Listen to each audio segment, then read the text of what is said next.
আসসালামু আলাইকুম ওয়া রাহমাতুল্লাহ।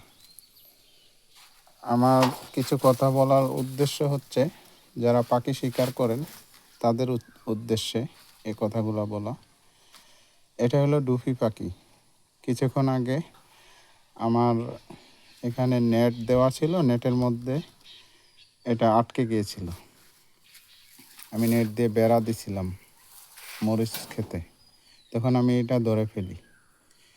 তো আমি চাইলে এটাকে জব করে খেয়ে ফেলতে পারতাম, কিন্তু না, এটা আমাদের দেশের সম্পদ এবং আমাদের পরিবেশ রক্ষা করে। সবচেয়ে বড় কথা হলো, এটা হয়তো এটার বাসা আছে, বাসায় ডিম থাকতে পারে, বাচ্চা থাকতে পারে, বাচ্চার জন্য খাবারের উদ্দেশ্যে বের হয়েছিল।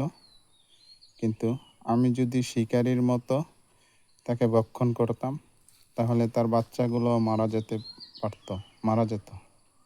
তো পাখি শিকারী সকলের প্রতি আমার অনুরোধ, আপনারা দয়া করে পাখিদেরকে শিকার করবেন না।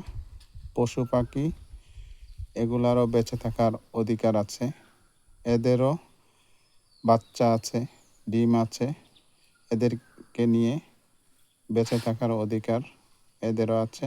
দয়া করে আপনারা পাখিদেরকে শিকার করবেন না, এবং আমি তাকে অবমুক্ত করে দিলাম।